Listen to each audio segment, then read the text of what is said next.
La importancia del bautismo. ¿Por qué es tan importante el bautismo para Dios? ¿Por qué Dios lo puso en primer lugar después de recibir a Jesucristo como nuestro Señor, Dios y Salvador? ¿Por qué Dios lo puso inmediatamente después de la salvación? Puso el bautismo. Por eso lo leemos en Mateo 28, 18 al 20. Quiero decirles que va a ser un estudio y los estudios se basan en la palabra de Dios. Ya que vamos a leer palabra. Mateo 28, 18 al 20 dice: y Jesús se acercó y les habló diciendo: toda potestad me es dada en el cielo y en la tierra. Por tanto, id y haced discípulos a todas las naciones, bautizándoles. Ahí está, enseguida de la salvación, de hacer a un discípulo, bautízalo en el nombre del Padre y del Hijo y del Espíritu Santo, enseñándoles que guarden todas las cosas que os he mandado. Y he aquí, yo estoy con vosotros, qué promesa, todos los días hasta el fin del mundo. Hoy es un día de esos días. Entonces Él está aquí. Escucha su voz. Para ello, tenemos que hacer una reflexión en base a esto. Una reflexión que ya han escuchado, para algunos no la han escuchado, otros la van a ver por primera vez por internet, pero sabemos que la palabra no llegará a Él vacía. Dios creó a todos los seres humanos, pero no todos son sus hijos. Para llegar a ser sus hijos y formar parte de la familia de Dios, óiganlo, para llegar a ser sus hijos y formar parte de la familia de Dios, solo hay una manera. La Biblia dice: nacer de nuevo.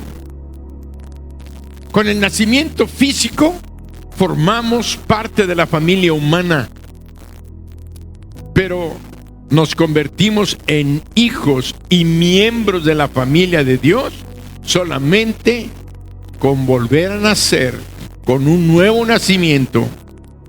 Y el primer nacimiento es físico, el segundo nacimiento es espiritual, y es el que nos concede la oportunidad, la bendición de formar parte de la familia de Dios.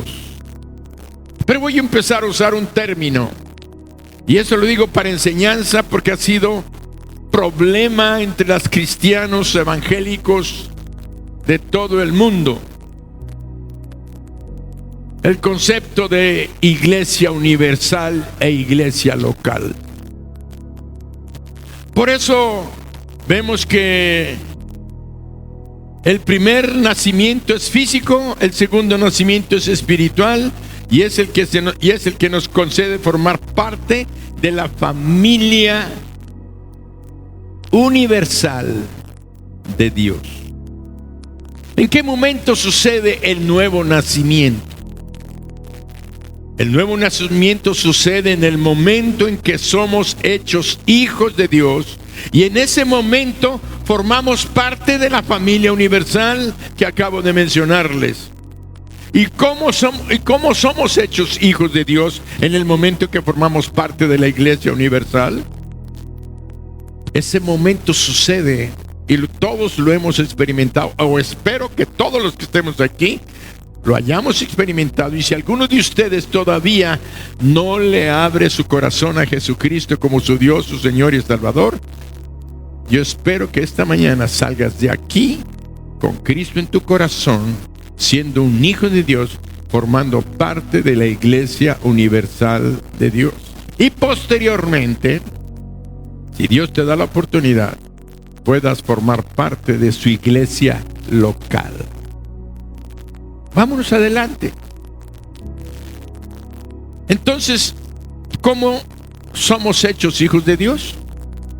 Abriéndole nuestro corazón a Jesús, recibiéndolo como nuestro Dios, como nuestro Señor, como nuestro Salvador, previamente reconociendo que somos pecadores, previamente reconociendo que necesitamos un Salvador, que nuestros pecados nos están llevando a la muerte eterna, al infierno, que nuestros pecados están destruyendo nuestras vidas, nuestro hogar y nuestras finanzas, creámoslo o no, porque al fin de cuentas, el no tener a Dios es la misma muerte que se inicia aquí y que va a permanecer por toda la eternidad en un lugar llamado muerte eterna. No nos gusta decir el nombre que Dios le puso, infierno, pero esa es la realidad. La gente que no tiene a Jesucristo en su corazón va camino a la muerte, está en muerte, va camino a la muerte eterna y está separado de Dios. No forma parte de su familia. Por eso vemos que al momento que recibimos a Jesús, que le abrimos nuestro corazón, Él viene a vivir y en ese instante ya formamos parte de la Iglesia Universal de Dios. Las Sagradas Escrituras nos describen lo que acabo de mencionarles y lo vemos en Juan 1 del 11 a 13. Ahí lo vemos para como una explicación. Dice, a lo suyo vino y los suyos no le recibieron, mas a todos los que le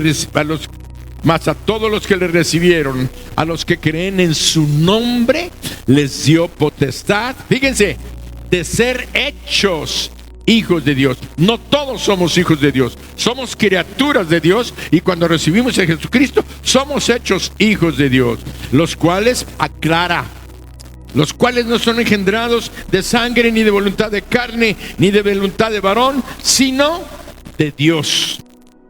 Quiere decir que cuando recibimos a Jesucristo en nuestro corazón, somos hechos hijos de Dios, y en ese momento, cuando tú recibes a Jesucristo, en ese momento Jesucristo viene a nuestras vidas y deposita, o más bien dicho, pone en nosotros la presencia de su Espíritu Santo, que viene a vivir en nuestras vidas.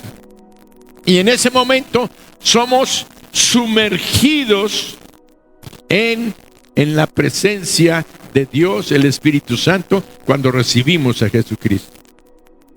Por eso dice en 1 Corintios 12:13, porque por un solo Espíritu fuimos todos bautizados en un cuerpo, sean judíos o griegos, sean esclavos o libres, y a todos se nos dio a beber de un mismo Espíritu. Estos eventos son los que dan origen al cuerpo de Cristo, llamada la Iglesia. Pero estamos usando el apellido Iglesia Universal de momento. Se formó la Iglesia de Cristo, en ese momento está formando la Iglesia. Pero vamos a continuar. Y luego leemos también, estamos dándole contenido, Efesios 4, 5 y 6. Dice, un Señor, una fe, un bautismo, un Dios y Padre de todos, el cual es sobre todos y por todos y en todos. Cuando leemos en Efesios un Señor, una fe y un bautismo, se está refiriendo al bautismo en el Espíritu Santo. Cuando leemos esta porción de la Sagrada Escritura, se está refiriendo a un Señor, una fe y un bautismo, y este es el bautismo en el Espíritu Santo, porque sucedió única y exclusivamente una sola vez en la vida. ¿Cuándo? Cuando recibimos a un Señor en fe y en un bautismo del Espíritu Santo. En ese momento, cuando recibimos a Jesucristo, es el bautismo en el Espíritu Santo, somos sumergidos en la presencia de Dios. Por eso, así podemos ver y comprender el día de hoy que cuando se predica el Evangelio en todas las naciones, haciendo discípulos en todas partes del mundo, se está conformando la gran iglesia de Dios, la gran familia de Dios que se está conformando en todas las latitudes, en todos los continentes, en todas las naciones, y es a lo que llamamos y reconocemos como la iglesia universal, de la cual todos los hombres, seres humanos que han recibido a Jesucristo de todo el mundo, somos y formamos parte. Quiere decir que la iglesia universal está formada por los franceses, por mencionar algunos. No nadie se vaya a mencionar, si no me pasaría diciendo 100 y pico naciones. Pero les diría franceses, españoles, chinos, japoneses, australianos, chilenos, mexicanos, gentes de toda nación, y somos parte del cuerpo de Cristo, de esta gran familia y de esta su gran iglesia.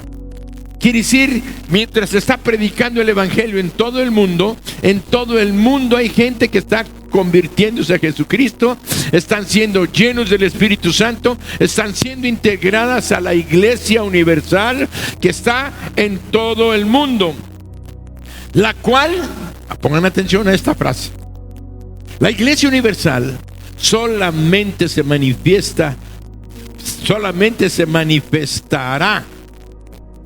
física y espiritualmente cuando estemos todos en el cielo alabando a nuestro Señor y Salvador Jesucristo.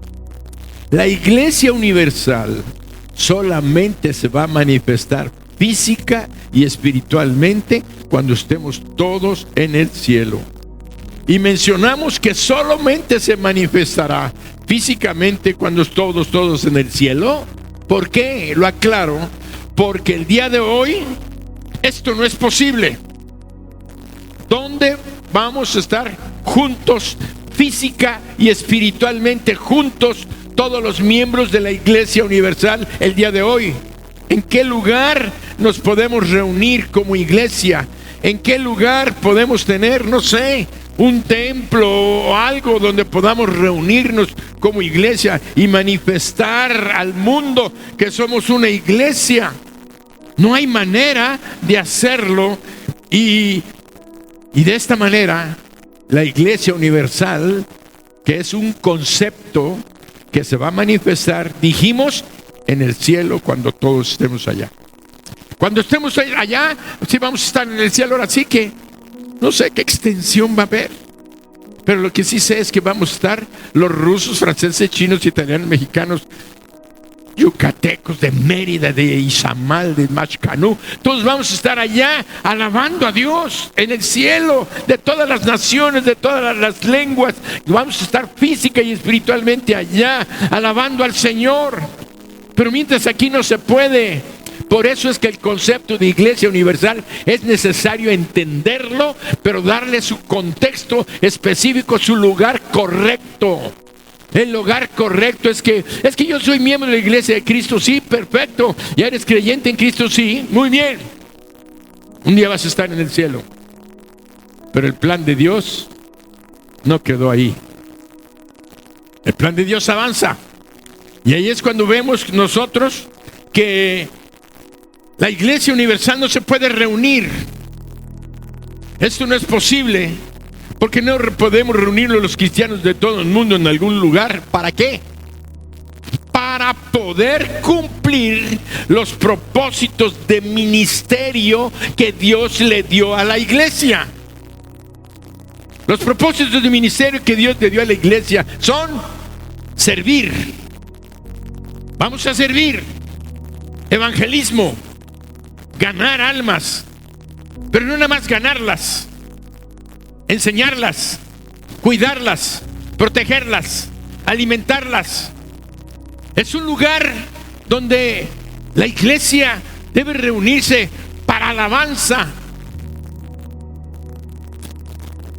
Si la iglesia local no existiera como tal, no pudiéramos juntarnos para alabar. ¿Cómo nos vamos a juntar con los, ya no digas con todos los cristianos de México?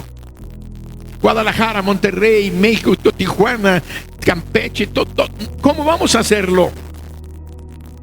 No hay manera de que como concepto de iglesia Miguel lo hagamos. Por eso necesitamos discipulado. Necesitamos adoración al Señor, glorificando su santo nombre, como lo acabamos de hacer. No, yo estoy maravillado cuando estamos cantando ese himno precioso. Cuán grande es Él, cuán grande es Él. Y levantamos nuestras manos. Y yo sentía como el Señor llenó este lugar con su presencia. Por eso, dáselo fuerte. La importancia de la iglesia local. Por lo que hemos escuchado, nos damos cuenta que el término iglesia universal no puede darle, ni le da cumplimiento a los propósitos que Dios tiene para su iglesia, para su cuerpo. Por lo que necesitamos fundamentarnos en el conocimiento y en el concepto de iglesia local. Tenemos que fundamentarnos en el siguiente concepto, que es iglesia local, que es mencionada, la iglesia local es mencionada 115 veces.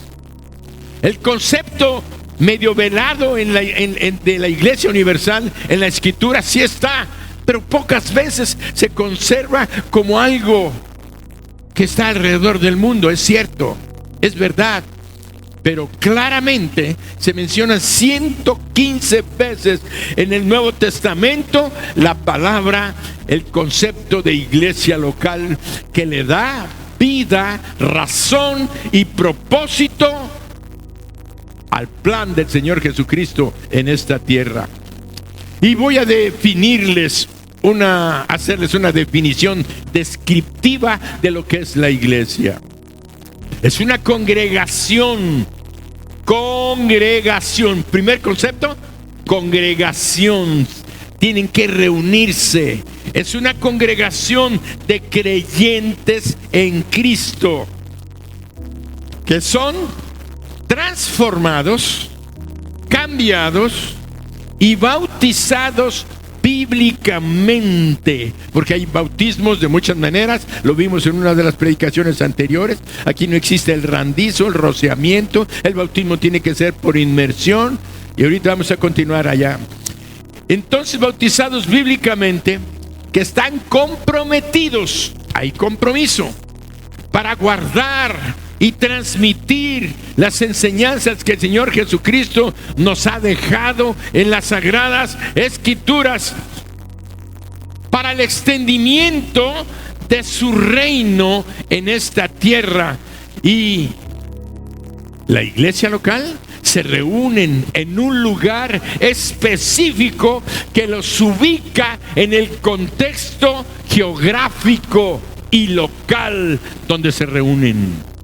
Mijes es una iglesia del Señor Jesucristo. Es una parte, óiganlo, ahora sí, es una parte del contexto de la iglesia universal. ¿Somos parte de la iglesia universal? Sí, pero la iglesia universal no la podemos entender, conocer, reunirnos. No. Por eso el Señor nos enseña del concepto de iglesia universal, porque aunque somos parte de la iglesia universal, la manifestación gloriosa del ministerio, de la función, de la acción que tenemos que desarrollar, Dios la pone en el concepto de iglesia local. Y Mijes se reúne, ahora sí, en términos chiquititos, en el centro comercial de Plaza Dorada, en la puerta número 6 Altos, en la ciudad de Mérida, Yucatán, México, para lo cual los invitamos el día que nos vengan a visitar. Van a encontrar a la mejor gente de la ciudad de Mérida reunida en este lugar. Sí es.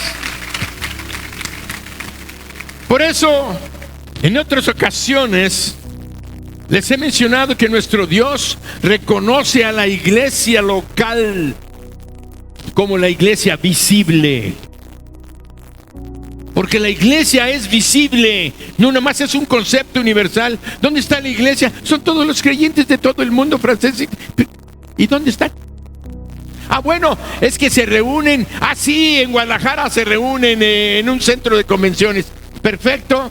Pero entonces ya no estamos hablando de un concepto de iglesia universal, estamos hablando de un concepto de iglesia local. Porque se reúnen en la ciudad de Guadalajara en un punto, y eso es un grupo de toda la gran iglesia.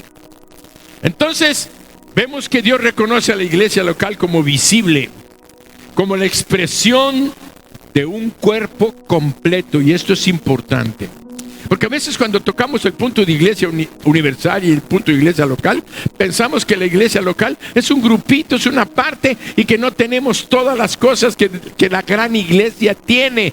Eso no es correcto, ni sería bueno, ni sería correcto decirlo, porque no estaría de acuerdo a la verdad. La verdad es que cuando Dios forma una iglesia local, la hace completa, total, cabal, no le hace falta nada. Todos los dones, todos los ministerios, todos los servicios han sido puestos en esa iglesia, porque es un cuerpo que no le falta el brazo, ni la mano, ni los ojos. Es una iglesia que está íntegra. Y si imagínate que decimos, Cristo es cabeza de la iglesia, mijez, pero no tenemos cabeza. ¿A cómo está?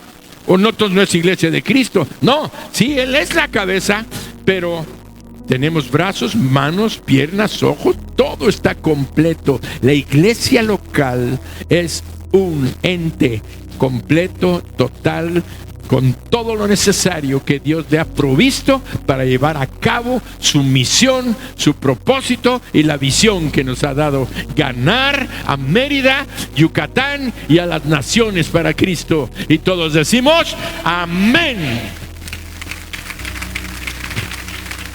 Ahora vemos que Jesucristo es nuestra cabeza y que somos dirigidos por la presencia viviente y poderosa del Espíritu Santo.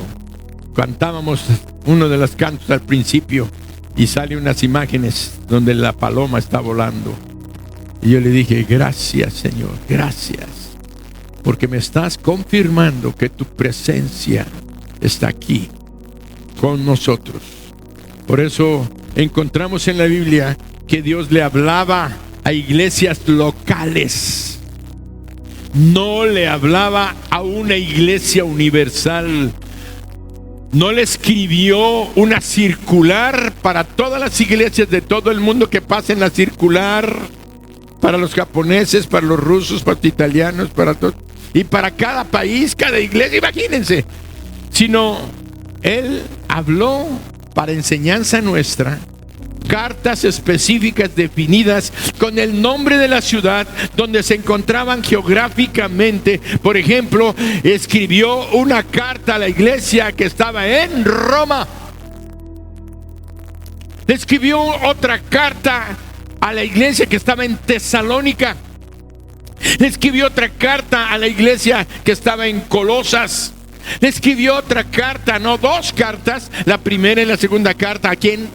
A los corintios, que estaban en la ciudad de Corinto. Y así encontramos también en el libro de Apocalipsis que Dios les habla a otras iglesias. Y no es que no sean de Cristo, no es que no sean, no, son las iglesias de Cristo, forman parte de la iglesia universal, pero para fines prácticos Dios estableció a la iglesia local. Y ahí encontramos que les envía cartas y avisos a la iglesia de Éfeso, Esmirna, Tiatira, Filadelfia, Laodicea, Pérgamos. A ver, que estudian la Biblia, me falta una. Sardis, muy bien, adelante, felicitaciones, premio, diploma. Dice, esto nos demuestra que la iglesia local es fundamental y de suma importancia ante los ojos de nuestro Dios, porque es la única forma como iglesia local que podemos cumplir con el ministerio de la gran comisión. Y por si se te olvidó, Mateo 28, 18 al 20 dice: y Jesús se acercó y les habló diciendo, ¿a quiénes? A su iglesia. En este caso, Mijés nos está hablando a nosotros. Ya no vamos a hablar de todas las miles, bendito Dios, miles y miles de iglesias que hay en el mundo, locales, que un día vamos a estar unidos en el cielo glorificando a Dios. ¿Quedó claro? Muy bien. Entonces le dice, y Jesús se acercó y les habló diciendo, toda potestad. Ay, nuestro Señor Jesús, que está aquí con nosotros, tiene toda la potestad, todo el poder, arriba en el cielo y abajo en la tierra. Y nos está diciendo, vayan y hagan discípulos a todas las naciones. Primero, que conozcan a Cristo. Y una vez que conozcan a Cristo, bautícenlos en el nombre del Padre, del Hijo y del Espíritu Santo, enseñándoles que guarden todas las cosas que os he mandado. Y aquí yo estoy con vosotros todos los días hasta el fin del mundo. Entonces, hoy,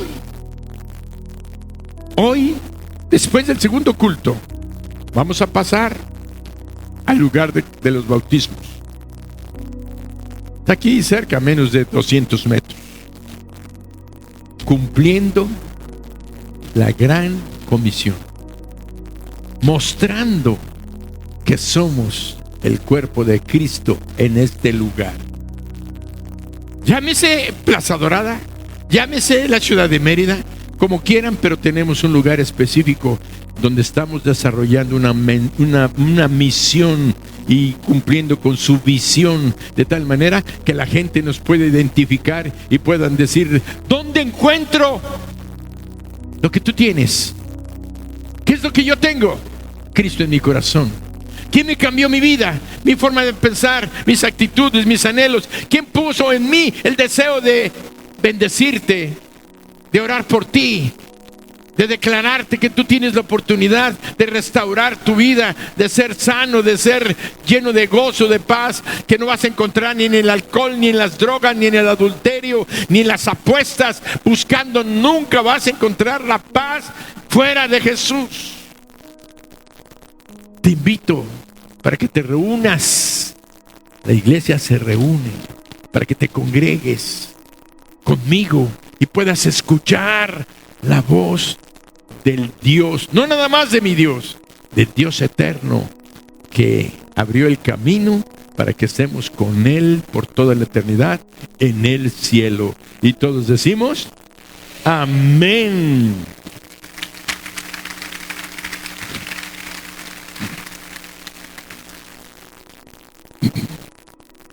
Un gran predicador dijo, durante años me pregunté por qué la gran comisión de Jesús le asignaba tanta relevancia al bautismo, tanta importancia como las grandes tareas de evangelización y de edificación. Y dijo, me di cuenta de que el bautismo simboliza el primer y segundo propósito de Dios para nuestras vidas. El bautismo simboliza el primer y segundo propósito de Dios para nuestras vidas. Luego empezamos a pensar, ¿cuál es el primer propósito de Dios para mi vida? Que yo sea salvo, primero. Entonces, ¿cuál es el segundo propósito? El propósito de Dios quiere a través del bautismo es que te integres, te incorpores a su familia, a su iglesia local, visible y eterna. En este caso, Mijés. Alguien dirá, la iglesia del norte, la iglesia del sur, la iglesia del norte. Cada iglesia tiene sus nombres. Bendito Dios, que sigan trabajando, que sigamos unidos todos en una visión, en un propósito. Como creyentes en Cristo, no estamos peleando ni compitiendo con nadie. Mis hermanos, nosotros queremos que la ciudad de Mérida sea salva. Yo quiero que cada iglesia sea de 20,000, no de 1,000 ni 2,000, no, de 20,000. Y si hay 10 iglesias, 10 de 20,000 en Mérida, llevamos 200,000 personas. ¿Sabes cuántas faltan por ganar 800,000 hermanos. Hay mucha tarea que hacer como para estar discutiendo y pensando qué estamos haciendo. ¿Cómo? Nos falta ganar almas para Cristo, llevarlas, prepararlas, enseñarlas, bautizarlas en el nombre de Jesús. Dale fuerte el aplauso al Señor. Por eso en el bautismo encontramos tres importantes significados que nos muestran nuestra salvación, nuestra incorporación a la iglesia local, que es la iglesia local, grábatelo, es su cuerpo, es la familia eterna de Dios. Entonces, si el interés de Dios es que tú seas salvo, y una vez que eres salvo, te integres a la iglesia, te integres a su cuerpo, porque hay muchos que ya han recibido a Jesucristo, pero no se han integrado a la iglesia, y agarran el pretexto: es que yo soy parte de la iglesia universal. Está bien tu argumento lógico, pero no es el real. Porque Dios quiere verte en una familia, trabajando, siendo supervisado. Porque cuando tú fallas en la familia, va a haber alguien que te tire la mano y te levante. Aunque hay algunos hermanos que cuando ven que alguien cae, le ponen la pierna y le sumen más para adentro. Es lo que Dios quiere corregir. ¿Y dónde lo corrige? Aquí, en la iglesia. Si no, no la puede corregir. En la iglesia universal ya dejemos de manejar ese concepto para defendernos. Ya hay que aceptar de que un cristiano, Dios lo puso para que naciera a través de una familia y se integre a ella, no teniendo hijos y dejándolos ahí en el hospital oral abandonados. No, tiene padres y madres espirituales que les han dado la responsabilidad. Por eso en el bautismo encontramos tres importantes significados que nos dan la revelación. Al ser bautizados por inmersión, como vimos en la semana anterior, simboliza el bautismo la muerte. A ver, mis hermanos, muerte, sepultura y resurrección. Son los tres importantes eventos de nuestra vida que el bautismo manifiesta. Por eso Dios quería: bautízate para que des testimonio a la gente de mi obra en ti. ¿Cuál es mi obra en ti? Dice el Señor: yo te di salvación, te di perdón de tus pecados, muerte al pecado, fuiste sepultado y vas a resucitar a una nueva vida. Y eso es lo que Dios ya nos hizo. Porque cuando recibimos a Jesucristo, ese día morimos al pecado, fuimos sepultados y resucitamos a una nueva vida. Pero por eso dijo el Señor: ya eres salvo, ahora demuéstrale y testifícale a la gente lo que pasó en ti. Lo que pasó en ti es una muestra pictórica, actuada, de video, para que la gente vea que tú eres una nueva criatura, que tienes un nuevo nacimiento. Eras un hombre físico pecador, fuiste muerto por el pecado, fuiste sepultado. Los muertos se sepultan, pero Cristo te resucitó a una nueva vida. Se le llama nuevo nacimiento. Muy bien. La muerte, sepultura y resurrección de nuestro Señor Jesucristo son tres significados. Los voy a repasar, los vimos hace 8 días. El bautismo significa la muerte, sepultura y resurrección ¿de quién? De Jesús. Él murió, fue sepultado y resucitó. El bautismo también significa nuestra muerte, nuestra sepultura y resurrección juntamente con Cristo. ¿Qué quiere decir? Que así como Cristo murió y fue sepultado y resucitó, nosotros, nuestros pecados, toda nuestra maldad estaban en Cristo. Dios quiere que lo pensemos así. Nosotros, no nada más nuestros pecados, nosotros estábamos en Cristo. Él nos cargó y Él murió en nuestro lugar. Estábamos con Él, pero Él dijo: yo voy a pagar el precio. Yo voy a morir, yo voy a derramar mi sangre para que tú seas libre de la muerte. Entonces Él nos cargó, fuimos sepultados juntamente con Él y resucitados a una nueva vida. Representa la muerte de Jesús, nuestra muerte, pero también representa, como les dije hace 8 días, la muerte, sepultura y resurrección de nosotros físicamente, y cómo va a haber una resurrección de entre los muertos. ¿Qué quiere decir? Que va a haber una resurrección de todos los cristianos de todos los tiempos. Tengo anotada aquí la cita bíblica, se las voy a leer nada más.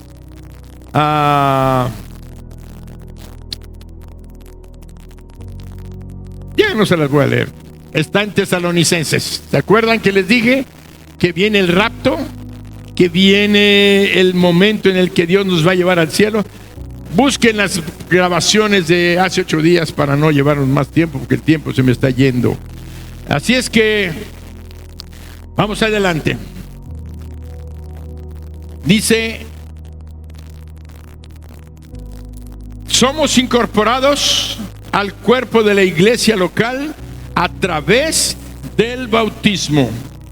Así es que en Hechos 2, 38, 42 leemos: Pedro les dijo: arrepentíos y bautícese cada uno de vosotros en el nombre de Jesucristo para perdón de los pecados y recibiréis el don del Espíritu Santo. Vean ahí lo que ya les he mencionado, no me lo quites, porque para vosotros es la...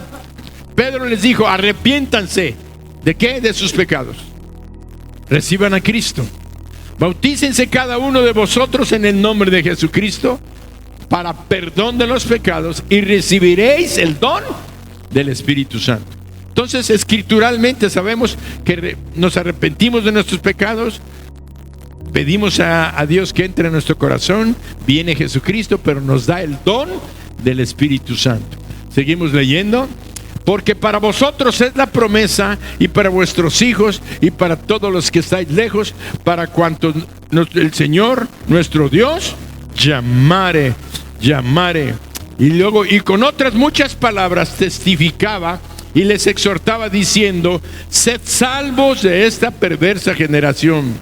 Así que, vean lo que dice: los que recibieron su palabra fueron... A ver, mis hermanos, ¿están leyendo conmigo?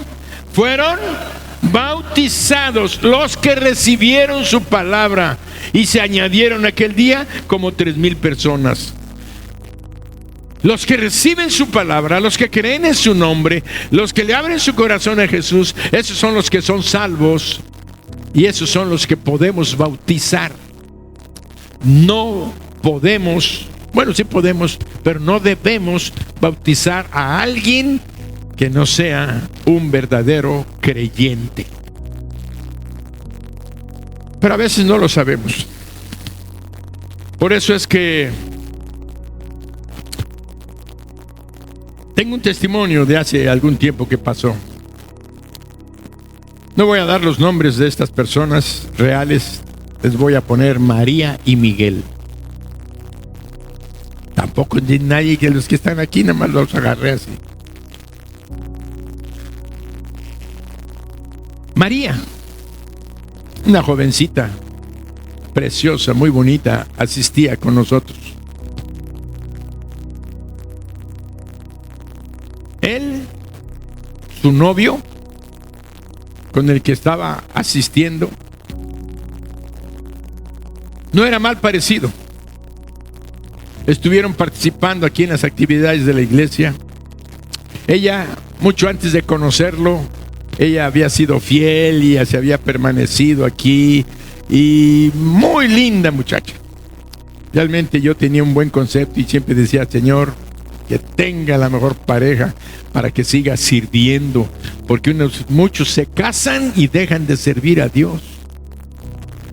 ¡Qué tristeza! No han entendido quién les da la vida, quién les está dando todas las cosas. No han entendido que todo está alrededor del Señor. Y vienen a la iglesia, son cristianos por un tiempo, se casan y se olvidan de Dios. Es que los niños, es que trabajo, es que. Está como aquel que tenía trabajo y me decía, pastor, rogale a Dios que tengo trabajo. No tengo trabajo y necesito un trabajo y todo. Y Señor, dale un buen trabajo, mira, prospéralo y toda la cosa. Y ya comenzó a trabajar y toda la cosa. De ratito lo dejé de ver. Y un día me lo encuentro y le digo, ¿qué pasó? ¿Cómo te va? Ay, pastor, muchas gracias, ya me dio trabajo. ¿Y por qué no vas a la iglesia? Es que no puedo.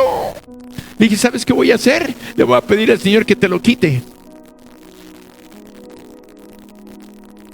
No, pastor. El otro domingo ya estaba aquí. Es que es real. Y entonces seguimos con María y con Miguel. Entonces,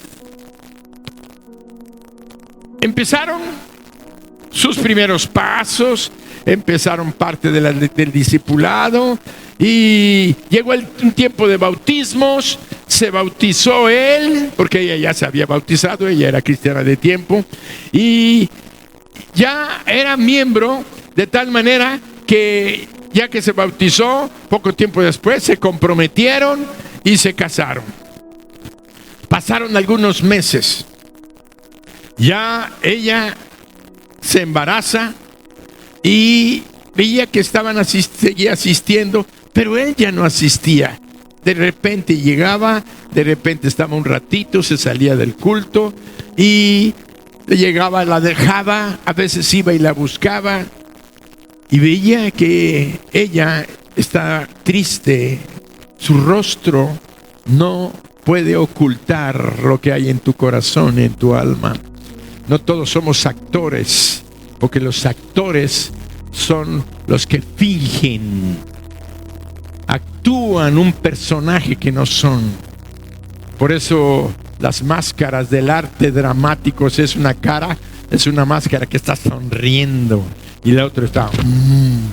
Entonces tú te pones una máscara y hoy estás sonriendo y te pones otra máscara y estás todo triste.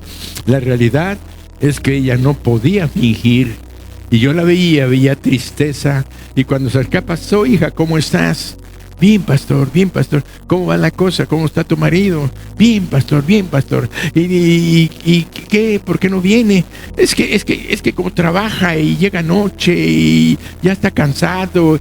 Siempre excusando a las mujeres que aman a su marido y le tapan todas las tapaderas, las cochinadas que hacen, se las tienen tapadas. Y no puede ir. Pero yo veía que me mentía. Pero a veces es como hurgarle a una herida y estarle diciendo, no, yo sé que me están mintiendo, que te está yendo de la trampa. No. Simplemente, de veras, qué bueno, voy a seguir orando por ti. Y ahí siguió. Hasta que un día, cada día ya él iba creciendo su pancita y todo. Llegó él un día y ya ni siquiera se acercó, sino se quedó de lejos así. Y yo despidiendo a los hermanos. Y entonces lo llamo y le digo, ven para acá. Sí, a ti. Y ahí viene y se me acerca. Dígame, pastor. Y le dije, mira, he estado mirando a tu esposa. No es la misma mujer que yo te entregué. Te entregué una mujer joven, llena de la vida, de alegría, metas, ilusiones, bonita, y ahora hasta su misma cara se le ve demacrada, se le ve triste. Seguramente por el embarazo. Le dije, no. Tú no has estado cumpliendo con tu plan y tu propósito, tu responsabilidad de ser el proveedor, no nada más de dinero, de amor, de cariño, de protección, de orientación, de dirección, de apoyo, de fortaleza. Me quedo mirando y le dije, ¿qué no te acuerdas? Que eres miembro de esta iglesia, ya no vienes, ni tus diezmos entregas. Se le encendieron sus ojos, se puso pero como demonio de demonio. Y me dijo, Bueno, pastor, yo nada más quiero decirle una cosa. Yo no soy lo que usted piensa. Yo cuando empecé a asistir aquí fue por ella.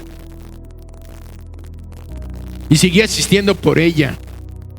Pero como yo sabía que ella había dicho que nunca se iba a casar con un hombre que no fuera cristiano, entonces empecé a asistir. Tomé los cursos que tomé, me bauticé y ya como miembro de la iglesia, ahora sí, ella feliz se casó conmigo. Y luego le dije, ya salió, ya te descaraste. Y yo estaba, ya saben, así como cristiano, medio carnal. Me salió, yo dije, ay, ay, ay. Y luego le dije, mira, te burlaste de ella, la engañaste, nos engañaste a todos, pero a Dios no lo puedes engañar. Voy a estar orando por ti, porque ahora sí que como decía la palabra, porque te veo en un horno de fuego y de muerte. Lucha porque viene tu bebé. Y pasó el tiempo, tuvieron al bebé, ella ahí asistía con su bebé y total que terminaron tristes y todos se separaron. Ella regresó con su mamá, con su bebita, y una vida lastimada, dañada. Yo le decía, hija, hay otra oportunidad, ya si este hombre no era, ya Dios te ha de perdonar, busca un compañero. Y ella decía, sí, no, porque se separó, porque nada más la golpeaba, no nada más la trataba mal, la golpeaba. De tal manera que dejó de asistir y le decía, ven a la iglesia. No, le da pena, la vergüenza, porque piensa que todos los van a señalar. De eso vamos a estar hablando en los próximos domingos. Dios no nada más te invita a la iglesia. Dios quiere que tengas una familia que te ame, que te apoye, que te aliente, que seamos lo que Él quiere ser. Ya dejemos de ser de esas iglesias donde yo llego, yo asisto, tiro mi ofrenda, me golpeo el pecho y me voy. Religión ya no más. Dios está haciendo un movimiento en todo el mundo. Ahora sí voy a utilizar el término Iglesia Universal. Dios está haciendo un movimiento en la Iglesia Universal, en Japón, en China, en Rusia, en todos lados se está moviendo el Espíritu Santo, se está moviendo, levantando, haciéndole a la iglesia entender que tiene que volver a los principios escriturales, a los principios bíblicos, a los principios que Él estableció. Una iglesia viva, una iglesia llena de fuego para ganar almas, para ayudarnos, para alentarnos, para seguir siendo lo que Dios quiere que seamos.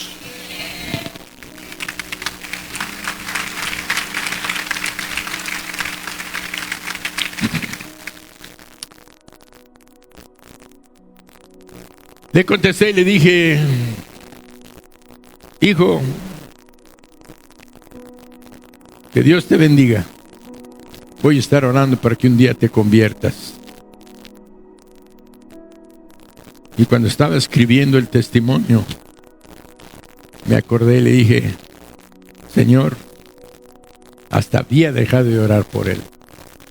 A veces como que hay gente que te implica más, porque fue una gente que nunca fue un creyente, nunca fue.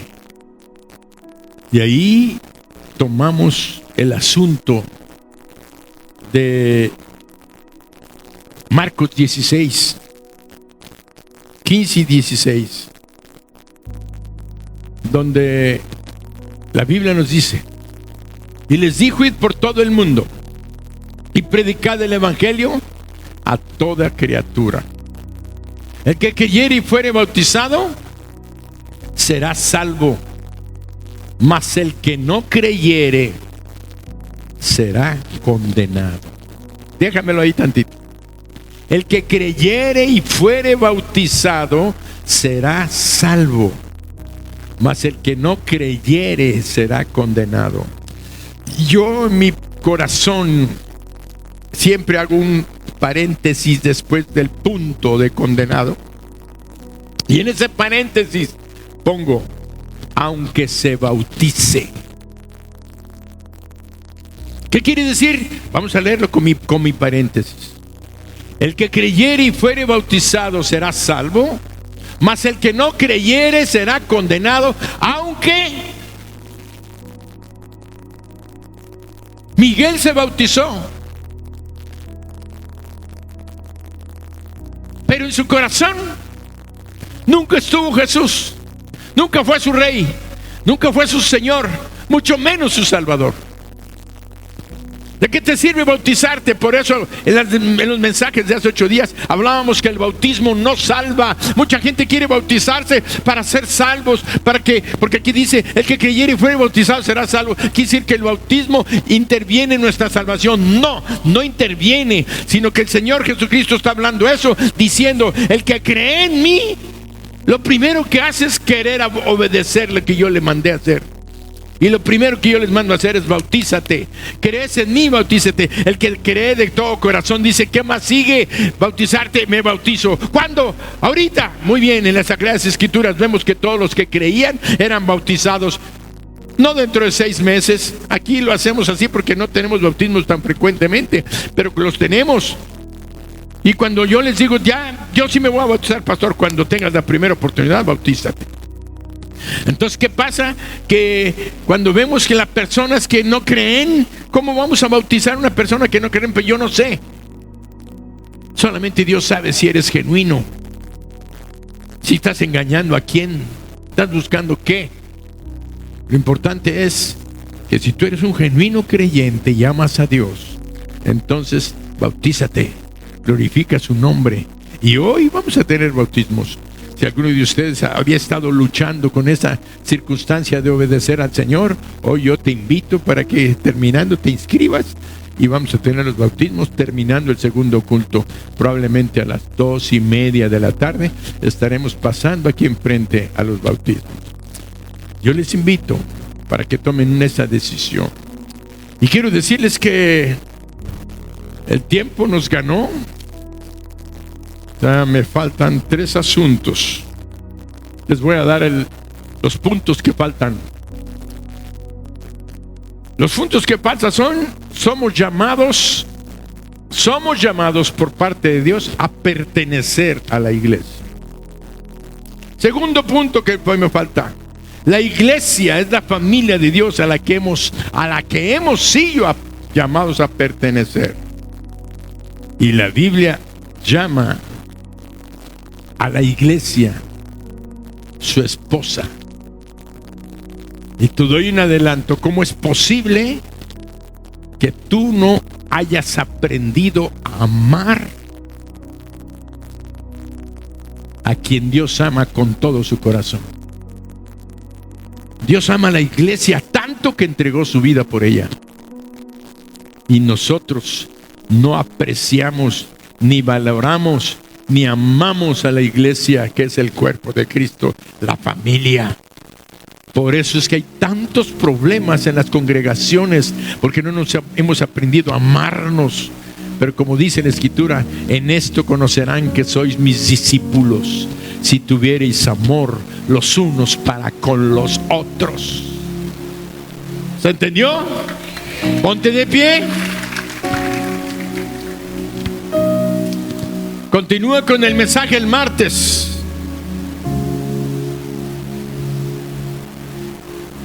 El que tenga oídos para oír, oiga lo que el Espíritu le dice a la iglesia.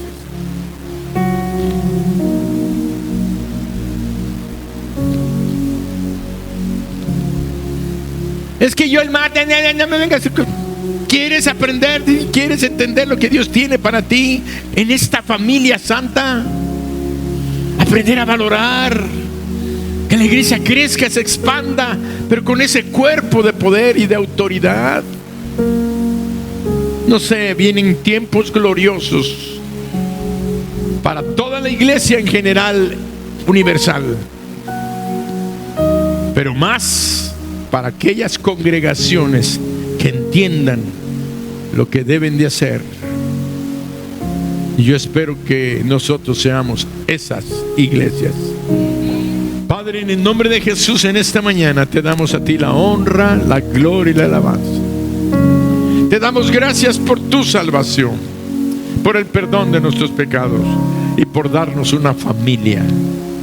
Hoy, en el nombre de Jesús, te pido, Padre, que si hay alguien en esta mañana aquí que no te ha entregado su vida a ti, que lo haga para que sea salvo de la muerte eterna.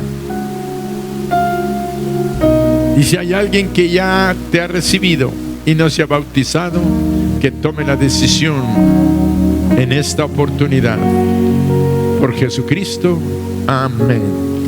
Así de pie, quiero hacer las dos invitaciones que le puse en la mesa al Señor. Si tú estás aquí en esta mañana y todavía no le entregas tu vida a Jesús, ya quedó claro, vas camino a la muerte. Dios te ama, siempre te ha amado. Él no quiere que vayas a la muerte eterna. Él quiere que seas perdonado de tus pecados. Jesucristo subió a la cruz para morir por ti en tu lugar, para que seas perdonado. Si tú quieres ser perdonado y tener la vida eterna, yo te invito para que en este momento le entregues tu vida a Jesús. Pastor, ¿cómo lo hago? ¿Cómo lo hago? Dile, cierra tus ojos, inclina tu cabeza y llámalo a entrar a través de esta oración. Yo te voy a guiar, pero eres tú el que lo va a hacer. Dile: Señor Jesús, soy pecador, soy pecadora, voy camino a la muerte, lo sé, pero hoy estoy escuchando tu voz, de que tú me amas, de que siempre me has amado, y que tú moriste en la cruz por mí. Por eso hoy te abro mi corazón, te invito a entrar para que tú seas mi Dios, mi Señor y mi Salvador. Gracias, Señor Jesús, porque sé que tu palabra se cumple. Y ahora te pido, Señor, que recibas mi agradecimiento y mi adoración. Gracias por salvarme, gracias por perdonarme, gracias por darme vida eterna. Y todos decimos amén.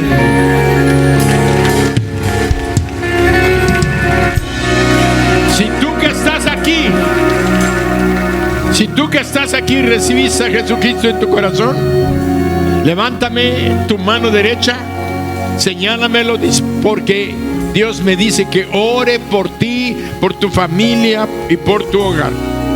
Si tú estás recibiendo a Jesucristo y lo hiciste esta mañana, levanta tu mano allí en tu lugar. Si hiciste esta oración, levanta tu mano en alto para que te vea. Todos los que me ven por internet, si tú estás por internet y has recibido a Jesucristo, vamos a orar por ti en el nombre de Jesús. Padre, bendecimos a todos los que te han recibido en esta ocasión. Te damos gracias por su salvación. Te pido, Espíritu Santo, que tú bendigas, Señor, la vida de cada persona que te ha abierto su corazón. Bendice su hogar, bendice sus familias, bendice sus finanzas. Oh Señor Jesús, derrama las bendiciones que tú has preparado para tus hijos. En el nombre de Jesucristo, amén. Dale un aplauso fuerte al Señor.